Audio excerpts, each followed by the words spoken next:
Hello students, कैसे हैं आप सब लोग। उम्मीद करती हूँ सब अच्छे होंगे। मैं Meena Rana ICT virtual class में आपका स्टूडेंट्स हम पढ़ रहे हैं क्लास 10 क्षितिज भाग 2 से। प्रीवियस लेक्चर में हमने चैप्टर पढ़ा था नेताजी का। तो ये जो चैप्टर है इसमें हम आज इसी के प्रश्न उत्तर करेंगे। और इस कहानी का सार या सारांश हम यदि कहें तो यहाँ एक कैप्टन चश्मे वाला है जो नेताजी की मूर्ति पर, जो कि चौराहे पर लगी हुई मूर्ति है, उस पर हर बार एक चश्मा लगाता है। इस कैप्टन चश्मे वाले की कोई दुकान नहीं है, फेरी लगाता है। और ये जो भी चश्मा इसका बिक जाता था, यानी कि नेताजी की मूर्ति पर यदि किसी व्यक्ति को लगा हुआ चश्मा जो है अगर पसंद आ जाता है तो ये व्यक्ति क्या करता था, ये कैप्टन उस मूर्ति पर दूसरा चश्मा लगा देता। और हवलदार साहब जो कि इस कस्बे से लगातार 15 दिन में यहाँ से इनका आना जाना होता था, ये देखकर उनको बड़ी खुशी भी होती है कि हमारे देश में अभी भी स्वतंत्रता सेनानियों के प्रति जो है प्रकार के भाव रखने वाले लोग हैं। इसलिए वो लगातार जो है जब देखते रहते हैं, एक दिन पान वाले से पूछ देते हैं कि ये चश्मे कौन लगाता है और इस पर जो है चश्मा क्यों नहीं है। तो पान वाला बताता था कि अ, जो मास्टर है वो चश्मा बनाना भूल गया और कैप्टन जो है इस मूर्ति को हर बार चश्मा पहना। फिर हवलदार साहब पूछते हैं कि आखिर ये हर बार अलग अलग चश्मे क्यों पहनाता है।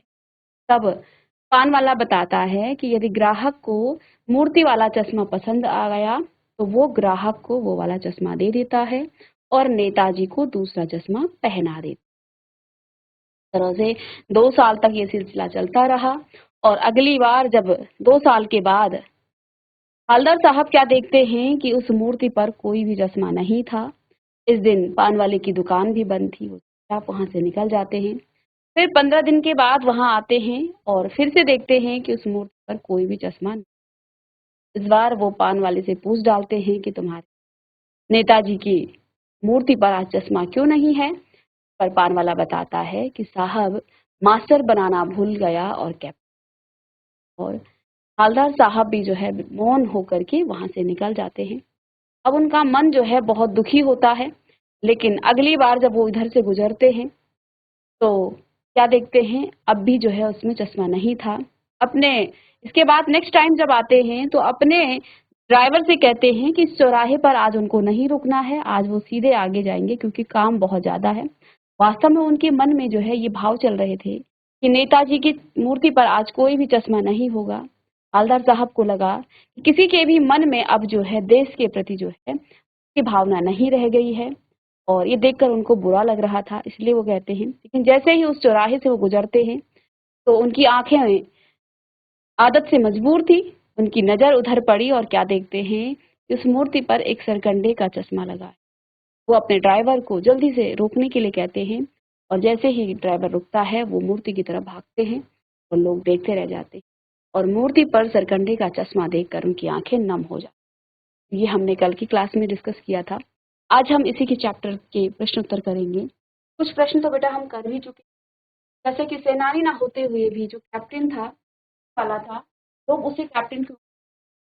चश्मे वाला कभी सेनानी नहीं रहा, परंतु चश्मे वाला एक जो है देशभक्त नागरिक था। उसके हृदय में देश के वीर जवानों के प्रति सम्मान था। वह अपनी ओर से एक चश्मा नेताजी की, उसकी भावना को देखकर लोग उसे कैप्टन कहते। के मन में कहीं ना कहीं देश के प्रति देश प्रेम की भावना थी और इसी देश प्रेम की भावना को देख करके लोग उसे कैप्टन। हवलदार साहब ने ड्राइवर को पहले चौराहे पर गाड़ी रोकने के लिए मना किया था, लेकिन बाद में तुरंत रोकने कहा। तो हवलदार साहब इसलिए मायूस हो गए थे कि कैप्टन अब मर चुका है और उसके समान अब देश प्रेमी कोई बच। पिताजी जैसे देशभक्त के लिए के मन में सम्मान की भावना थी। के मर जाने के बाद हवलदार साहब को लगा अब समाज में किसी के भी मन में नेताजी या देशभक्त सम्मान की भावना नहीं है। ठीक है, उदास थे नेताजी हवलदार साहब कि अब जो है कोई भी ऐसा व्यक्ति नहीं है जो देश और देश के प्रति समर्पित उन लोगों के प्रति इस तरह के भाव रखता हो जैसा कि कैप्टन के मन में था। इसलिए उन्होंने अपने ड्राइवर से कहा कि आज मुझे चौराहे पर नहीं रुकना है, आज हम सीधे जाएंगे क्योंकि काम बहुत ज्यादा है। लेकिन जैसे ही चौराहे पर आए और सरकंडे का चश्मा देखा, एकदम से अपने ड्राइवर को गाड़ी रोकने के लिए कहते हैं। तो ये जो है इसका उत्तर। मूर्ति पर सरकंडे का चश्मा क्या उम्मीद जगाता है? देखिए हमने कल की क्लास में लिखा था, जहां से हमने आगे शुरू करना है वहीं से हम इसको जो है धीरे करेंगे। तो देखिए मूर्ति पर सरकंडे का जो चश्मा था वो क्या उम्मीद जगाता है? मूर्ति पर लगे सरकंडे का चश्मा इस बात का प्रतीक है, आज भी देश की आने वाली पीढ़ी के मन में देशभक्तों के लिए सम्मान की भावना, भले ही उनके पास साधन न हो, परंतु फिर भी सच्चे हृदय से बना वह सरकंडे का चश्मा था, वो भी भावनात्मक दृष्टि से मूल्यवान था। अतः उम्मीद है कि बच्चे गरीबी और साधनों के बिना भी देश के लिए कार्य करते रहेंगे। चलिए, हालदार साहब इतनी सी बात पर भावुक क्यों हो उठे थे? तो जैसे ही हालदार साहब ने देखा कि उस मूर्ति पर जो है एक सरकंडे का चश्मा लगा हुआ है, तो वो वहां जाकर के भावुक हो गए थे। तो ऐसा क्यों हुआ था? चलिएगा, देखिए उचित साधन न होते हुए भी किसी बच्चे ने अपनी क्षमता के अनुसार, देखो बच्चों के पास इतना जो है ना तो धन होता है, ना ही जो है उनके, किसी बच्चे ने उस मूर्ति पर जो है सरकंडे का चश्मा पहनाया। यह बात उनके मन में आशा जगाती है, आज भी देश में देशभक्ति जीवित है। तो वो इसलिए भावुक हुए थे, इसलिए नहीं कि चश्मा लगा था, वो उस बात को गहराई से देखते थे। उस कैप्टन चश्मे वाले की जो भावनात्मक दृष्टि से उसे देखते थे कि क्या उस मूर्ति के प्रति उस कैप्टन का भाव रहा होगा। मात्र चश्मा पहनाना किसी के लिए तो ये मजाक का विषय था, जैसा कि पान वाला कह रहा था कि पागल है पागल, है ना, वो लंगड़ा क्या जाएगा फौज में। लेकिन हालदार साहब इस बात को कि भावों को वो समझ रहे थे, कैसे भाव हैं उसके मूर्ति के प्रति। एक भी दिन जब तक वो जीवित रहा, उसने नेताजी की मूर्ति को एक भी दिन बिना चश्मे के नहीं रहने दिया। जैसे ही एक चश्मा बिक जाता, दूसरा चश्मा वहां पर पहना देता। तो ये जो है कहीं ना कहीं देश प्रेम की भावना ही तो थी, है ना।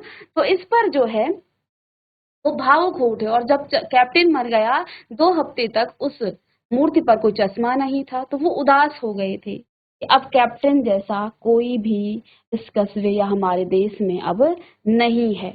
लेकिन इसी उदासी के बीच जब वो एक बच्चे द्वारा बनाए गए सरकंडे का चश्मा देखते हैं, तो वो भावुक हो जाते हैं। भले ही बच्चों के पास उतना साधन नहीं है कि वो एक सचमुच का चश्मा वहां पहना दें, लेकिन एक सरकंडे का चश्मा पहना करके वो जो है ये देख करके बड़े भावुक हुए कि अभी भी जो है हमारी जो भावी पीढ़ी है, हमारे जो बच्चे हैं, उनके मन में देश के प्रति जो है देशभक्ति भावना अभी भी जीवित है। ठीक है, अभाव हो परंतु वही देशभक्ति सरकंडे के चश्मे बच्चे के मन में करके हालदार साहब भावुक भावुक हो गए थे। अब रचना और अभिव्यक्ति पर प्रश्न। तो हालदार साहब हमेशा चौराहे पर रुकते और नेताजी को निहारते। यहाँ पर हमें हालदार साहब की निम्न विशेषताओं के बारे में पता चलता है। देखो इस प्रश्न में क्या दिया गया है, हालदार साहब हमेशा चौराहे पर रुकते और नेताजी को निहारते। अब ये जो है ये प्रश्न क्या पूछा गया है कि पात्रों की कौन सी विशेषता की ओर संकेत करता है। जैसे कि हालदार साहब हर बार उस चौराहे से गुजरते थे और नेताजी के का जो चश्मा है उसकी या उनकी जो मूर्ति है उनकी तरफ बार वो देखते थे। तो ऐसा क्यों करते थे? यहाँ हमें हालदार साहब की क्या विशेषता हमें पता चलती है। तो देखिए नेताजी के रोज बदलते चश्मे को देखने के लिए वे उत्सुक रहते थे। नेताजी को पहनाए गए चश्मे के माध्यम से एक कैप्टन की देशभक्ति देखकर कि वो जो है एक भाव ही तो था नेताजी के प्रति, क्योंकि वे स्वयं भी एक देशभक्त। और देखिए ये भाव इसलिए उन्होंने पहचाना, मन में भी भावना थी, कैप्टन के प्रति उनके मन में श्रद्धा थी, कैप्टन के प्रति भी जो है उनमें श्रद्धा थी।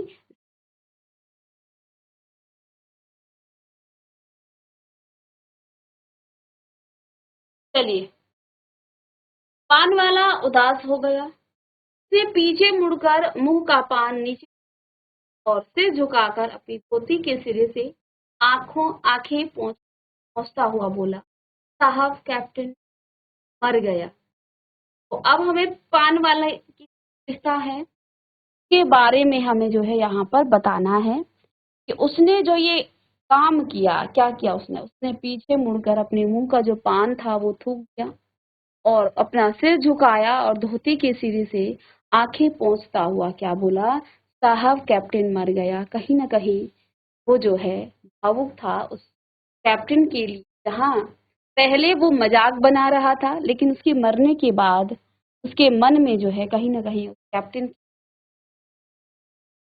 कुछ नरम भाव है। तो पान वाला भावुक तथा संवेदनशील, कि पहले तो पान वाला उसका मजाक उड़ा रहा था कि वो लंगड़ा क्या जाएगा फौज में, ऐसा पान वाले ने ही कहा। पान वाला भावुक तथा संवेदनशील था, कैप्टन के मर जाने से बहुत दुखी भी, अभी तो रो रहा था वो, है ना। और कैप्टन के लिए उसके मन में स्नेह था, भले ही कैप्टन के जीते जी उसने उसका मजाक उड़ा। देखिए, कई बार जो है उसके मन में जो है उसके प्रति जो है स्नेह तो था ही, तभी तो उसके मरने भावुक भी हुआ, वो रो भी रहा था, और तो देखकर ऐसा लग रहा था कि जैसे वो ही हो।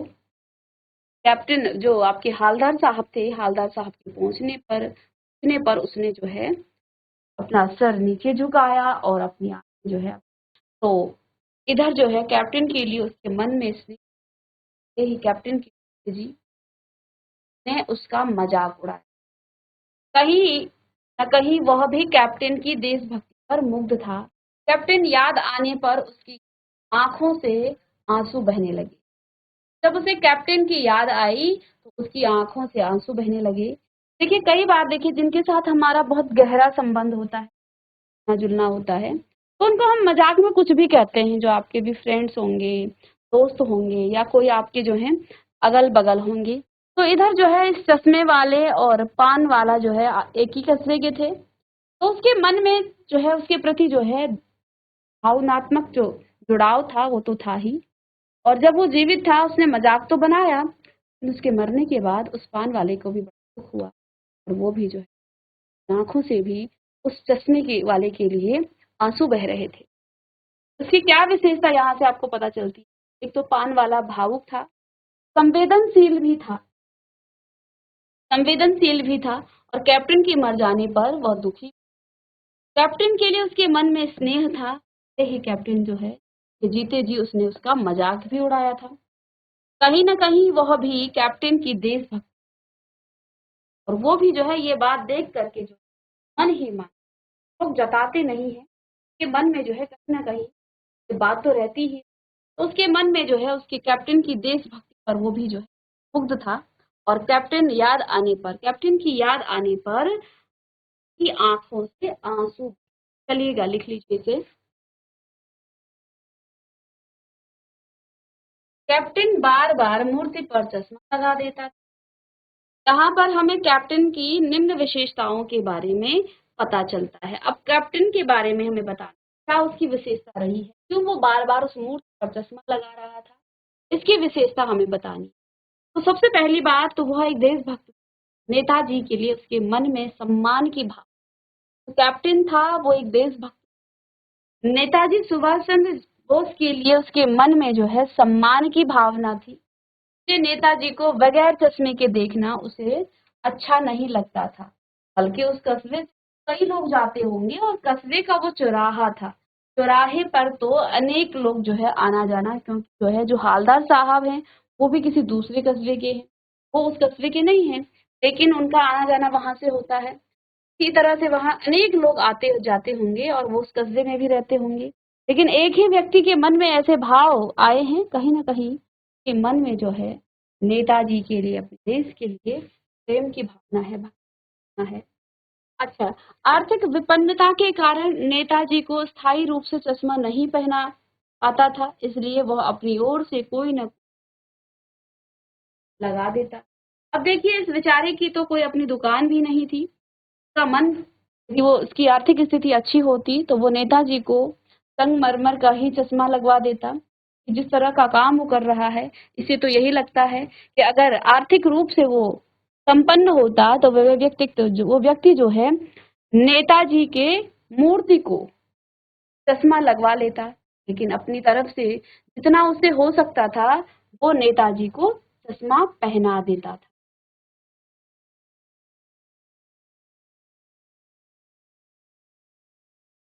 चलिए, जब तक हालदार साहब ने कैप्टन को साक्षात देखा नहीं था तब तक उसके मानस पटल पर उसका कौन सा चित्र रहा होगा, अपनी कल्पना से लिखिए। तो हालदार साहब ने जब तक कैप्टन को नहीं देखा तो तब तक उनके, देखिए हम किसी व्यक्ति को नहीं देखते हैं, उसका पद और उसका नाम बता दिया जाए तो कहीं ना कहीं हम इमेजिन करने लग जाते हैं, कल्पना करने लग जाते हैं कि वो व्यक्ति कैसा होगा, है ना। खासकर यहाँ वो व्यक्ति जो है एक विशेष काम कर रहा था जो हालदार साहब को बार बार दिख रहा था, और कौतुक भी जो है उनके मन में, एक जिज्ञासा भी थी उस व्यक्ति को देखने और जानने की।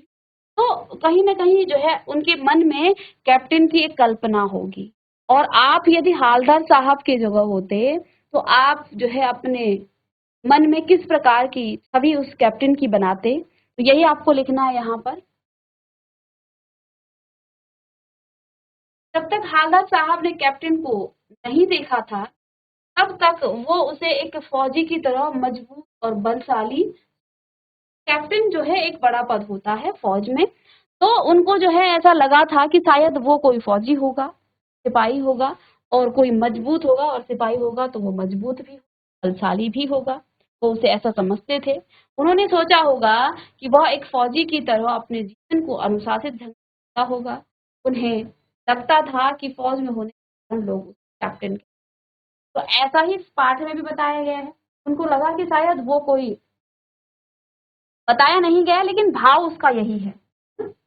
वो सोचते थे कि शायद वो कोई फौज से का जो है से उसका रिलेशन है, यानी कि पहले वो फौज में था और अब जो है कहीं ना कहीं वो यहाँ एक अनुशासित जीवन जी रहा है और एक मजबूत व्यक्ति होगा, एक बलशाली होगा। लेकिन जैसे ही वो कैप्टन को देखते वो अवाक रह जाते हैं, दंग रह जाते हैं। एक बेहद मरियल व्यक्ति जो है चश्मे की कुछ जो है, चश्मे लेकर कागज पर, और वो जो है ठेली लगाता। चलिए, 8वां प्रश्न। कस्बों, शहरों, महानगरों के किसी न किसी क्षेत्र के सिद्ध व्यक्ति लगाने का प्रश्न हो गया। इस तरह की मूर्ति लगाने के क्या उद्देश्य, क्यों लगाया गया होगा वह, नगर पालिका के द्वारा या फिर किसी प्रशासनिक अधिकारी ने वहां पर नेताजी की मूर्ति, या किसी आपके शहर या आपके कस्बे में भी आपने देखा ना किसी जो है देशभक्त या किसी महान व्यक्ति की जो है मूर्ति लगाई जाती है। आपने नेताजी का देखा हो, सरदार वल्लभ गांधी जी, तो आपके कस्बे में भी ऐसा लगाने से जो क्या का उद्देश्य हो सकता है, क्यों लगाया जाता है। हम अपने आसपास के चौराहों पर महान व्यक्ति प्रकार की मूर्ति लगाने के कई कारण हो सकते हैं। लोगों को प्रेरणा देने के लिए, उन्हें तथा उनके कार्यों को याद करने, उन महान व्यक्तियों के त्याग एवं बलिदान को अमर रखने और उनके गुणों को याद करने, समाज के कार्य करने के लिए, मान करने के, जो महान व्यक्ति होते हैं कहीं ना कहीं वो हमें कुछ न कुछ प्रेरणा देते हैं। तो सबसे पहले इसका उद्देश्य होता है कि लोगों से हमें प्रेरणा मिलती है, ठीक है। उनकी मूर्ति लगी होगी तो हम उनके कार्यों को याद भी करते हैं, साथ में उन महान व्यक्तियों के त्याग और बलिदान को हम अमर रखने की उद्देश्य से मूर्ति लगाने जो है, ताकि हम उसे भूलें ना। आगे आने वाली जो भावी पीढ़ी है वो उन महान व्यक्तियों बलिदान को ना भूलें, वो हमेशा के लिए अमर रहें।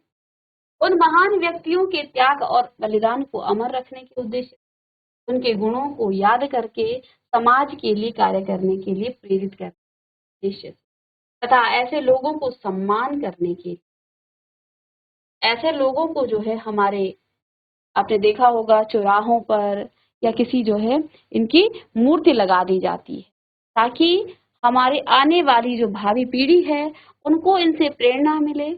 इन व्यक्तियों के बलिदान और त्याग को हम हमेशा याद रखें और हमेशा इन व्यक्तियों का हम सम्मान करें, है ना? और प्रेरणा तो ये लोग देते ही हैं, इनके जो कार्य हैं उनसे हमें प्रेरणा मिलती है और आगे भी मिलती रहेगी। इन सारे उद्देश्यों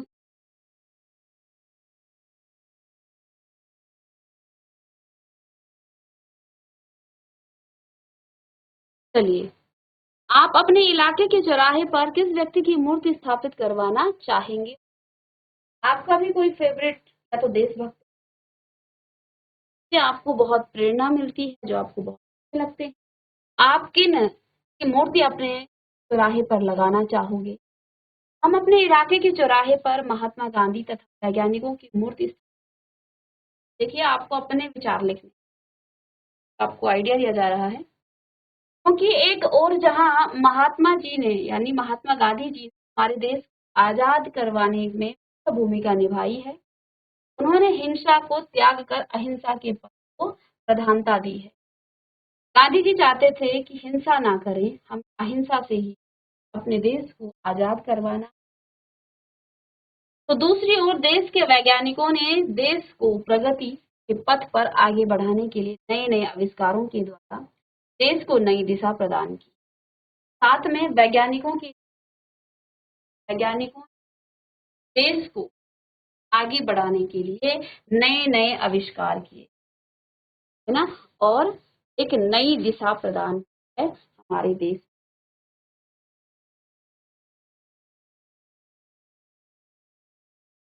चलिए, उस मूर्ति के प्रति आपके एवं दूसरे लोगों की क्या उत्तरदायित्व? अब ऐसा नहीं है आपने मूर्ति लगवा ली और उस मूर्ति के प्रति आपकी कोई उत्तरदायित्व नहीं है। तो आपने यहाँ ऊपर कहा कि आप जो हैं या फिर आप अपने विचार लिखेंगे, हमें ये मूर्ति अपने चौराहे पर या अपने शहर के मुख्य जो है आपका जो रास्ता है चौराहे वहाँ पर है ये मूर्ति लग। साथ में उस मूर्ति के प्रति आपकी क्या उत्तरदायित्व होनी चाहिए, ये भी आपको यहाँ पर कहना है। देखिए, मूर्ति के प्रति हमारे तथा समाज के कुछ उत्तरदायित्व हैं, जिन्हें हमें हर संभव प्रयास द्वारा पूरे करने चाहिए। क्या उत्तरदायित्व है? हमें मूर्ति का सम्मान करना, क्योंकि ये मूर्ति साधारण नहीं बल्कि किसी सम्माननीय व्यक्ति का प्रतीक। तो उस मूर्ति का हम सम्मान करें, इस बात का भी हमें ध्यान रखना और साथ में अपने भावी जो पीढ़ी, नए जो बच्चे हैं, वो भी हम सिखाएं। ये जो है एक सम्मानित व्यक्ति है, इनका हमें सम्मान करना। हमें यह ध्यान रखना चाहिए कि किसी भी प्रकार से मूर्ति का अपमान न हो और हमारा यह उत्तरदायित्व होना चाहिए कि हम मूर्ति की गरिमा का ध्यान रखें, है ना? ये नहीं कि मूर्ति लगवा दी और जो है उस मूर्ति का सम्मान का हम ध्यान न दें, उसका अपमान कर दें या किसी के द्वारा अपमान हो रहा है चुपचाप रहें। तो हमारा ये उत्तरदायित्व है कि जो मूर्ति हमारे मुख्य मार्ग के किसी चौराहे पर लगा है या कहीं पर भी लगा है, का हम सम्मान करें और दूसरों से भी कहें कि आप इसे अपमानित ना करें। आगे के प्रश्न हम नेक्स्ट